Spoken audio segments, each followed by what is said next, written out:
Picture this: a Persian dinner party in occupied Thebes, 479 BCE. 50 of the mightiest Persian commanders recline on luxurious couches alongside their Greek collaborators. Wine flows, toasts are made. Then, in a moment that will haunt one Greek guest forever, his Persian companion begins to weep. "Do you see these men feasting here?" the Persian whispers, tears streaming down his face. "When a little time has passed, you will see very few of them surviving." The Greek, a man named Thersander, is shocked. "Then tell Mardonius, tell your commanders." The Persian's reply cuts to the bone. "Friend, that which is destined to come from God, no man can avert. Many of us know the truth, yet we march on, bound by the chains of necessity. And this is the most hateful grief of all, to have knowledge of the truth, but no power over the event."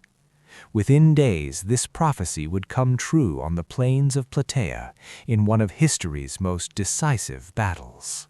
After their stunning naval victory at Salamis, the Greeks had driven Xerxes himself back to Persia. But the war was far from over. The Persian king left behind 300,000 troops under his most trusted general Mardonius with one simple order: finish what we started, conquer Greece. Mardonius was no mere military commander. He was a master of psychological warfare. Rather than immediately crushing the Greeks with overwhelming force, he tried something more elegant: corruption. He sent envoys to Athens with an offer that would make any politician pause. "Join us," the message said, "and we'll give you back your city, untouched. We'll make you our equals, our partners. Choose any land you want in addition to Attica, and it's yours." For Athens, still reeling from seeing their city burned twice, still sheltering as refugees on Salamis, this was tempting. But the Athenians refused, not once, but twice. Their answer became legendary: "As long as the sun follows its current path, we will never ally with Xerxes." When one Athenian counselor named Lycidas merely suggested they consider the Persian offer, the people's rage was terrible and swift. They stoned him to death on the spot.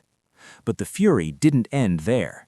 The women of Athens, mothers, wives, daughters, went to Lycidas's home and stoned his wife and children to death as well.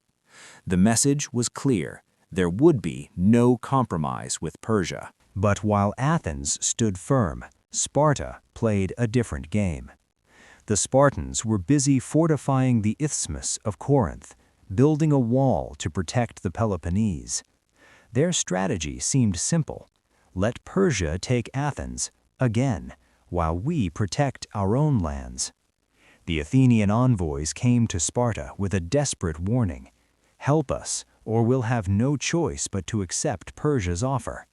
And if Athens joins Persia, your wall means nothing. For 10 days, Sparta delayed. Day after day, the envoys returned, and day after day, they were told to come back tomorrow. The Spartans celebrated their religious festivals, while Athens faced annihilation.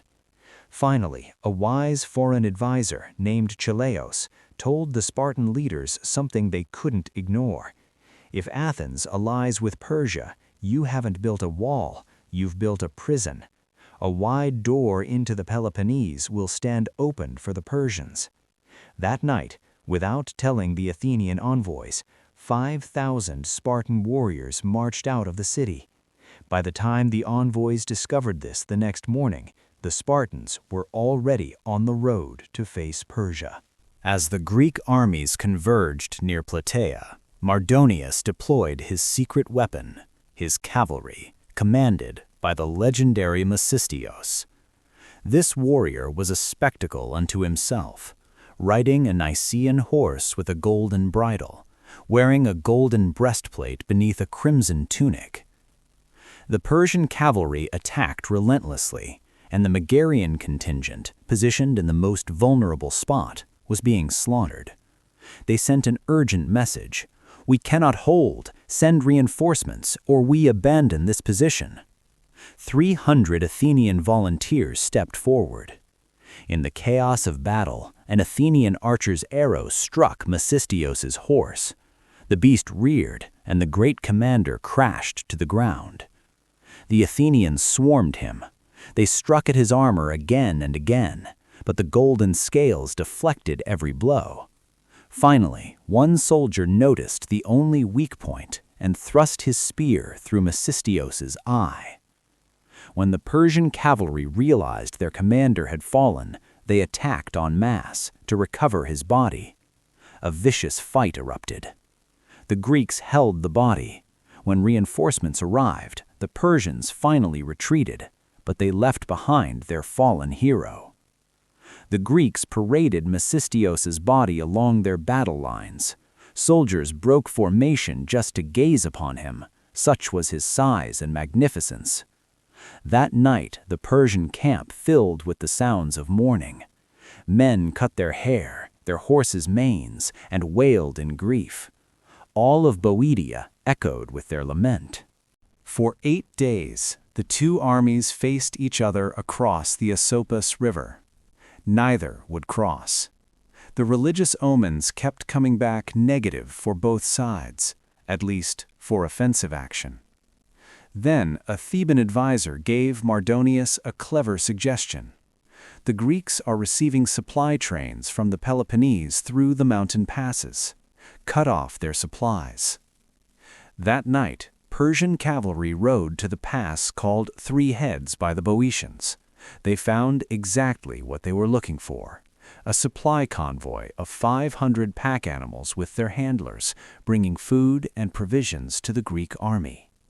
The Persians showed no mercy. They slaughtered animals and men alike, then drove the survivors back to their camp.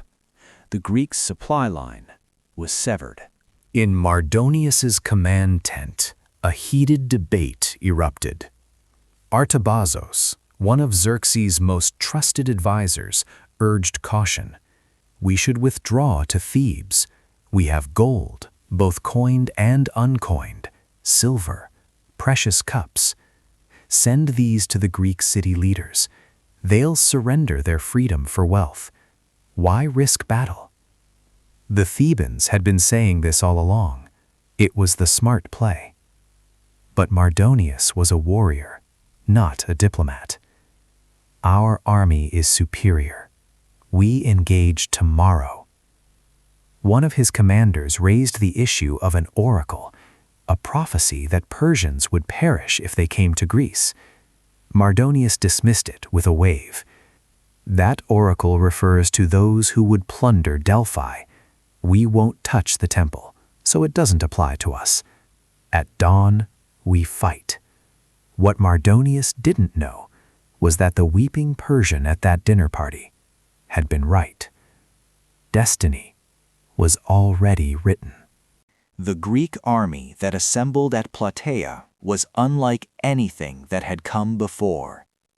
Over 100,000 warriors stood in formation, the largest Greek army ever assembled. The Spartans held the right wing with 10,000 hoplites, each attended by 7 helot servants who fought as light infantry. The Athenians, after a spirited debate with the Tegeans about who was Hufthirner, took the left wing with 8,000 warriors. Between them stood the allied forces, Corinthians, Megarians, Plataeans, and warriors from dozens of city-states who had put aside their traditional rivalries to face the common enemy. Across the river, 300,000 troops from across the Persian Empire waited.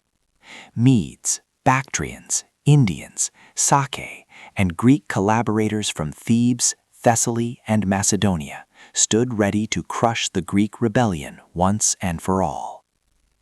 2 armies, 2 visions of the world's future, 1 field of battle. For 11 days, the armies stared at each other across the Asopus River. The cavalry skirmished. The supply situation worsened. The religious omens remained unfavorable. Mardonius grew impatient. Artabazos continued to counsel withdrawal. The Thebans whispered about bribes and corruption, but Mardonius had made his choice. The Persian general called his commanders together one final time. He told them about the oracle, dismissed its significance, and gave his final order. Tomorrow at dawn we fight. Prepare everything. Set all in order. That night, as both armies made their preparations, perhaps some remembered the weeping Persian's words at that dinner party. Many of us know the truth, yet we march on, bound by the chains of necessity. The morning would bring one of history's most decisive battles, a clash that would determine whether Greece would survive as free city-states or become another province in the Persian Empire. The stage was set for Plataea.